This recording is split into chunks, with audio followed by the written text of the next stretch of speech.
Before we get into it, I just want to say this. I got a new movie out right now on Tubi. Make sure y'all go stream and check it out. It's called Work Bay 2.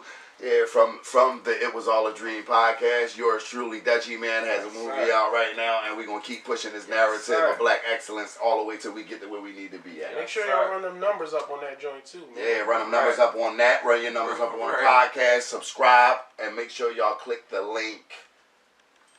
So what we talking about, Steve? So, first of all, we want to, this is a hip-hop podcast. We touch a lot of topics, but this is a hip-hop podcast, so we want to, send our condolences out as a group, from It Was All a Dream podcast to the family of Irish Grinstead.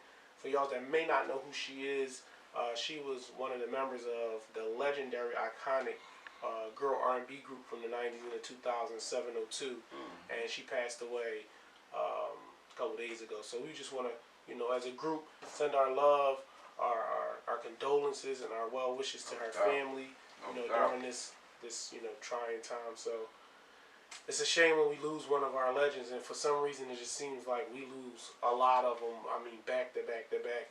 Every year you hear a story of somebody that is legendary. My favorite 702 song, I don't know about these guys, but my favorite 702 song, produced by Pharrell, I Still Love You.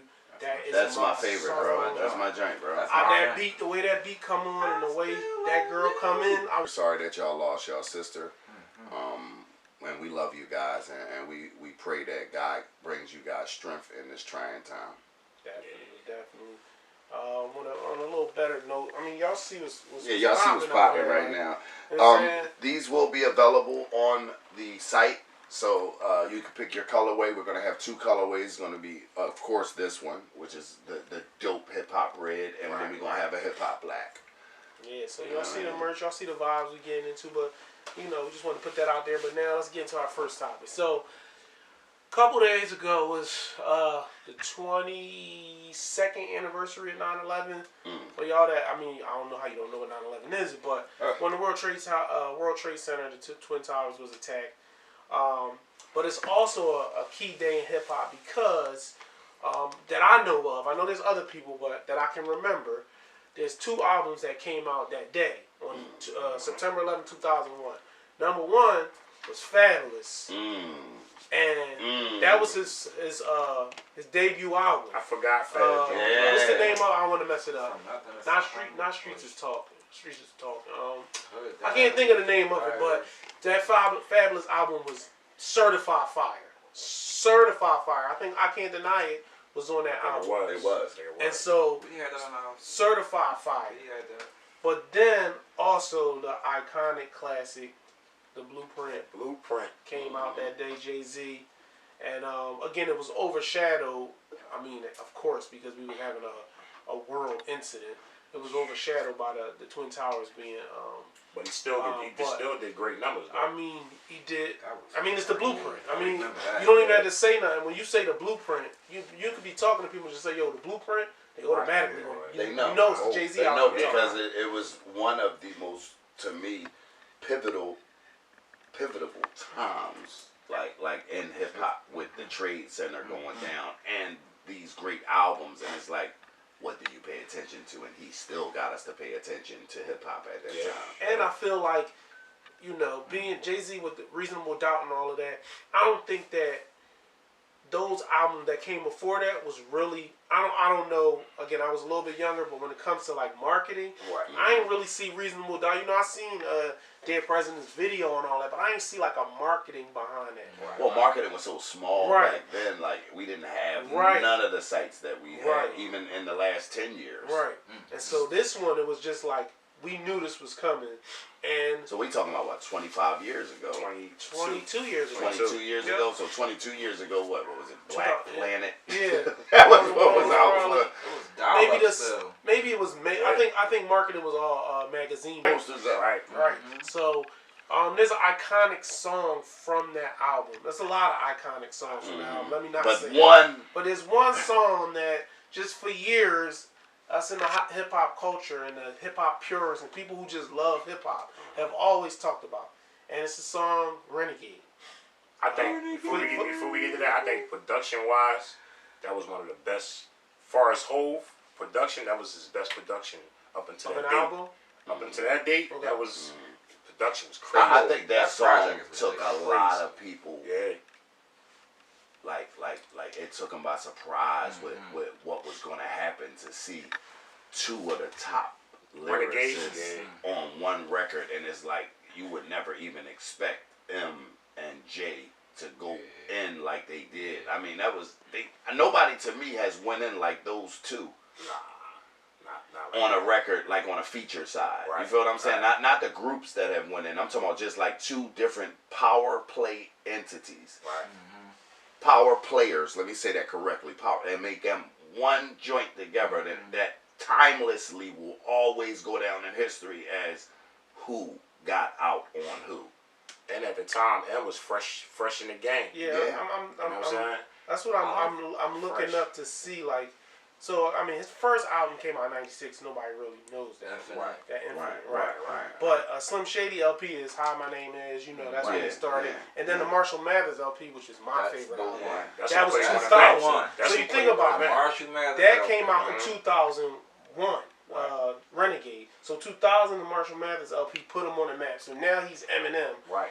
I don't know if anybody's seen that collaboration coming together, because it's like Jay-Z is, he's that guy right now. He's at the height. And we got this new. And think about it. If you think about this, is the turn of the century where we just getting the Y2K. Right. So before that, how many white rappers did we have? MC Search. And the Beastie Boys. The Beastie Boys. That was basically Vanilla Ice and Vanilla Ice. I'm just saying. Right. No, you're right. But what I'm saying, you gotta count them though. We talking about as far as lyricists. Lyricism doesn't have a color to me. Right. But I'm just saying. I'm just talking about as a whole in hip hop. Right. It was Vanilla Ice, MC Search, and you got Third Base. And the Third Base and the Beastie Boys. What was that? The Jamaican rapper. What? Snow. So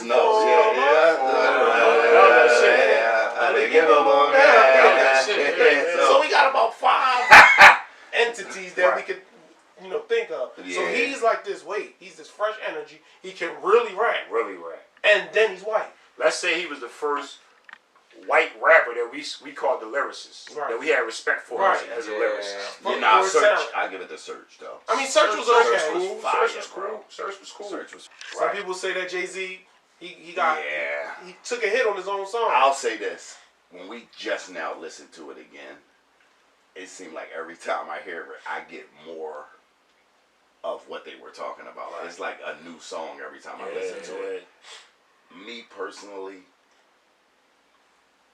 I don't know who to pick, bro. If I had to, it's hard, bro. I'm gonna go with a draw on that one. It would be easy if we could come up here and say, somebody got Earl Spence. Yeah, we be lying, though. We be lying. That's not what we do with hip hop on this joint. We don't do that. You cannot sit here and say I'm giving it a draw. That's fair. Hov got out on M, or M got out on Hov. To me, it was like, because again, when I think about it from a lyrical standpoint, Hov is my favorite rapper because he gives me story. He gives me movies in my head. Did you ever have a video for that? No, they didn't. No Renegade. No radio. It wasn't on a radio or nothing. Nope. That's not. I think the first time they performed it was on a rooftop. Yeah. And MTV. MTV on the rooftop because I know they performed it like tour times and stuff like that. But I'm talking about like in the last decade or so. Oh yeah. They 2 decades. They performed it again. And it was like Yankee Stadium. Yeah. But like I said, for those who think M got over, leave it in the comments. You gotta remember this. That song was originally Eminem's song. Right. So the beat he made the beat. He was the producer on the beat. So he crafted that beat for his flow. Right. So I mean, he had an advantage if you really think about it. You know what I'm saying? And back in his day, nobody has an advantage when it comes down to Hov. But you don't get no advantage. But back you in don't the day, never know what this guy gonna say, bro. But back in the day, that's true. The one thing you got to take into account is recording was different. There was no I send you the record and you got to be here. We got to record it together. So can you imagine what they were looking at each other like when these guys are laying the verses like Hov is in there saying, I had to hustle my back to the wall, ashy knuckles, and then them coming, and then the line that you just read to us, right, with take a bath with the Catholics and holy water. Run that line again. Yo, like.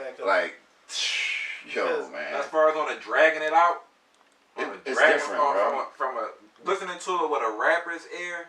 Yeah, bro, that type of shit like that, where you go from, because he went, this was. I'm gonna give you 2 lines that I fucks with M on this.